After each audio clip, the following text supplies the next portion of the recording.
grace sublime that reached for me. You took the time pursuing me to make a way. I was the lamb who ran away, chasing after foolish dreams, with fancy hopes and lofty schemes. You patiently pursued me still, until I surrendered to your will. No longer seeking my desires, my heart ablaze with passionate fires, to spread your word from place to place, until one day, when face to face, I bow before your glorious throne. Because, dear Lord, you made me your own.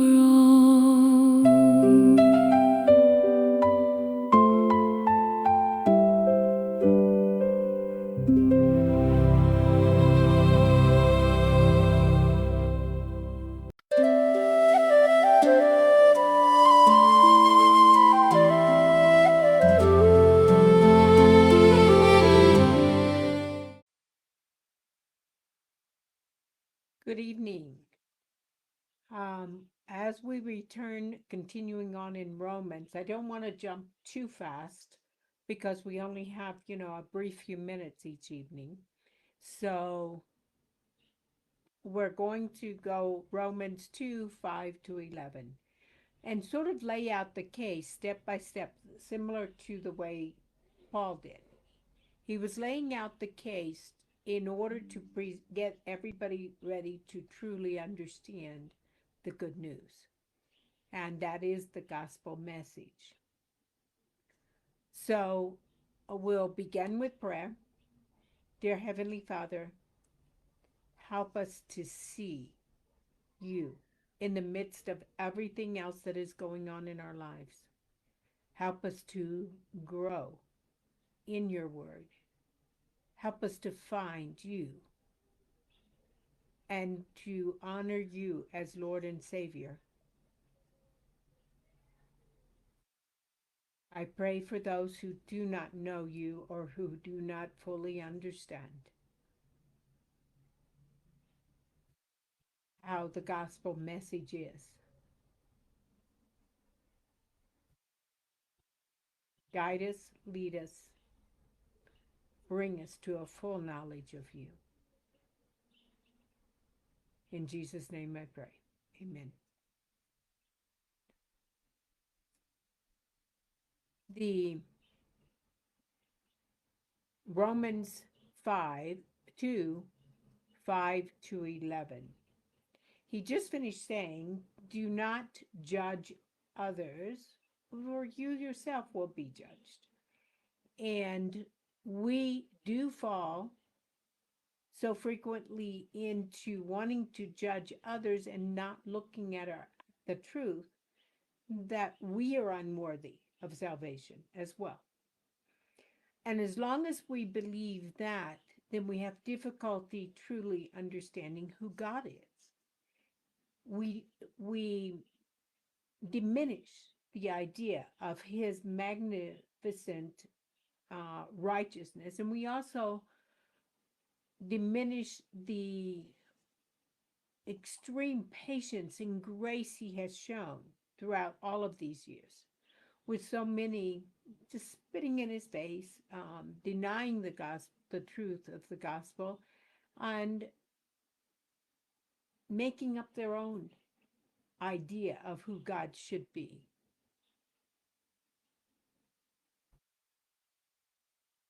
And many who are confused are truly unable to see the full truth,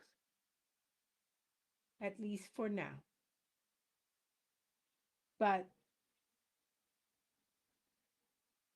So, my hope and my study within all of this is to try to tell you who God really is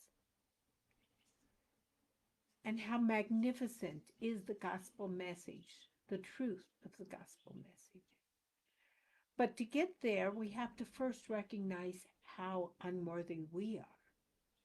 As long as we think that we, as a general, are good, then we don't understand the magnitude of His grace. Nor do we understand His patience in dealing with evil. Nor do we understand His wrath and the depth of wrath that Jesus bore for us. But as we continue on, Romans 2 5 through 11, I'm reading from the New American Standard Bible tonight, beginning with verse 5. But because of your stubbornness and unrepentant heart, you are storing up wrath for yourself on the day of wrath and revelation of the righteous judgment of God, who will repay each person according to his deeds. To those who by perseverance in doing good seek glory, honor, and immortality, he will give eternal life. But to those who are self-serving and do not obey the truth, but obey unrighteousness, he will give wrath and indignation. There will be a tribulation and distress for every soul of mankind who does evil, for the Jew first and also for the Greek. But glory, honor, and peace to everyone who does what is good, to the Jew first and also to the Greek. For there is no partiality with God. In this section, Paul is laying out the case that God is just. Those who truly seek glory, honor, and immortality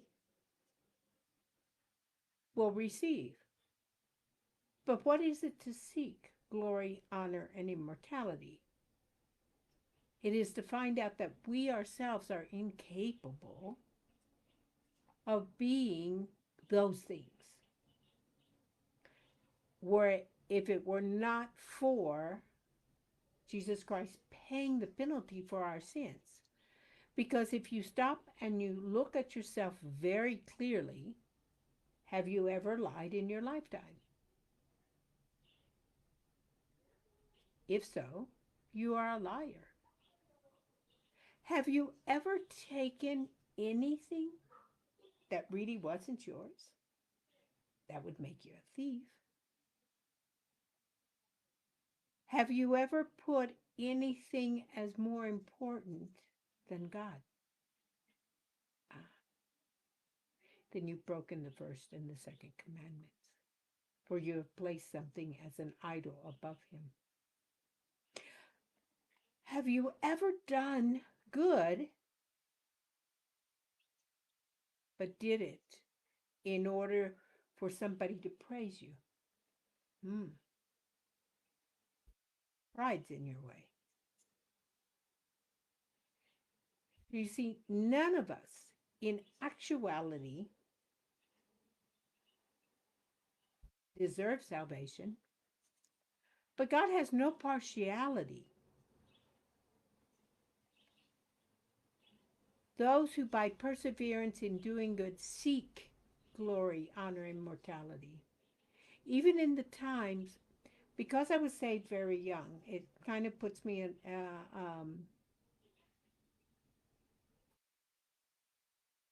in that I've lived a lot of life in between. And sometimes I wasn't seeking God as I should. But even in the times that I was running after these other things, I don't remember. I don't remember a moment that I didn't actually search for him, even in the midst of my failures. But that's because he was preserving me. He was the one picking me back up. He was the one drawing me to him each and every step of the way.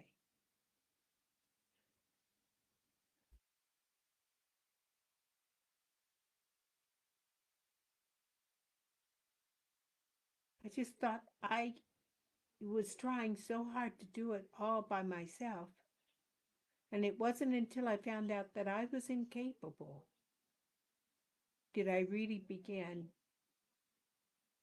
to rest in him being the one that would get me where I needed to be. He was the one who was holding on to my salvation. But that we do have to reach a point of beginning. Because most of the time in humanity, we see the unrepentant heart. The one who thinks, I can do this. My value is so great.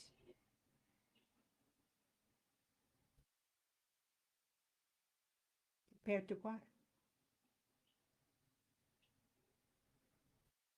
Compared to a perfect, righteous God.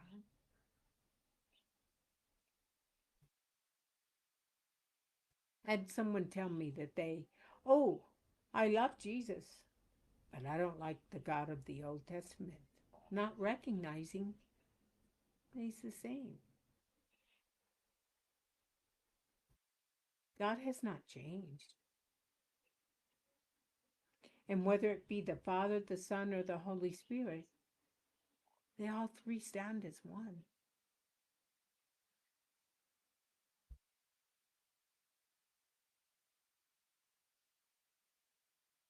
At times we see his wrath, his indignation, his justice against all evil, and we say, go for it. Until we look at our own hearts and we say, oh, wait, that would include me too.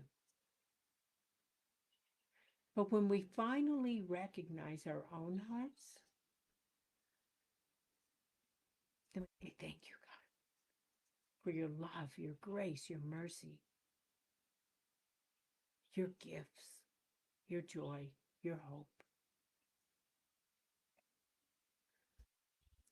Psalm 13, again, the New American Standard Bible, was a psalm of David. He said, how long, Lord, will you forget me forever?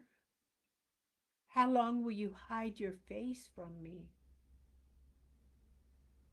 How long am I to feel anxious in my soul, with grief in my heart all the day? How long will my enemy be exalted over me? Hmm.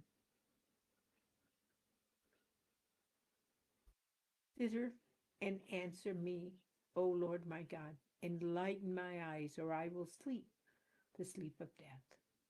And my enemy will say, I have overcome him. My adversaries will rejoice when I am shaken. But I have trusted in your faithfulness. My heart shall rejoice in your salvation. I will sing to the Lord because he has looked after me. That has been a story of my life. Sometimes I would cry out to him and think that he was the one who had forgotten me, and it was actually me who had been wandering along my pathway.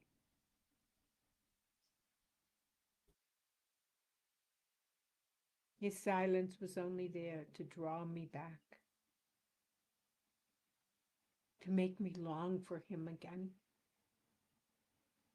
He was there. He was there all along. But I couldn't feel him if my spirit was filled with self. But he never laughed. I remember in the middle of the night, it would be usually 2 or 3 o'clock in the morning, he'd awaken me, whispering a song, or sometimes an answer.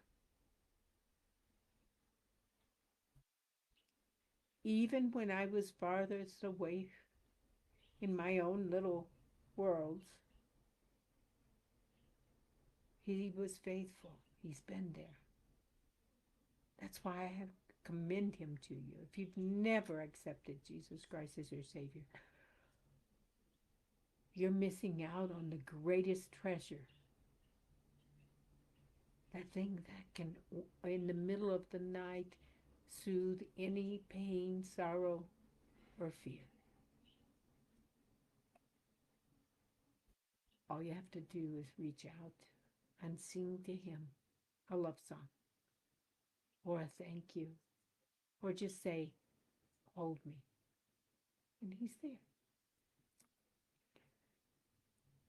The poem I chose tonight is a short one. It's called Guilty I Am. Guilty I am, and guilty I'll be, now and forever, eternity. Oh, guilty I would be, now and forever, eternity, were it not for Christ at Calvary, who paid my price to set me free. Oh, precious grace, help me to see reflections of you inside that be born from a heart of humility. Help me to come to the end of me, that your love is all the world can see.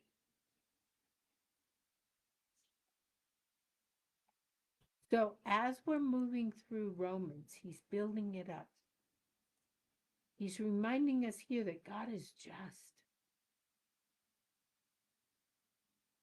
And that means he's also just in his grace.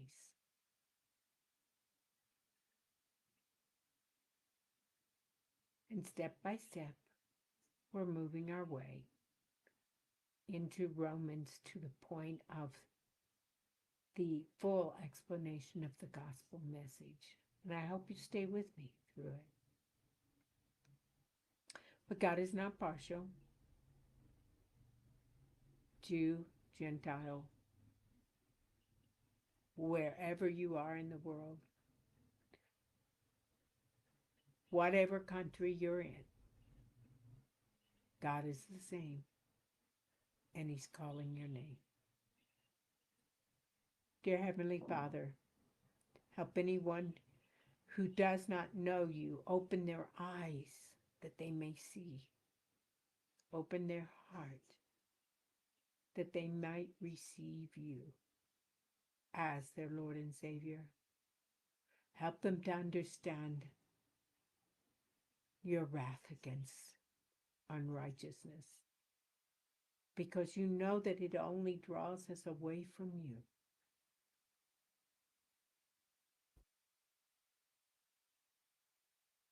Be our guides and help us. In Jesus' wonderful and precious name I pray. Amen. And I will be back on Thursday evening. I give you the chance to, on Wednesdays, to go to church. I encourage you to. Always be steady in his word, morning and evening. Thank you and have a good evening. I'll see you on Thursday.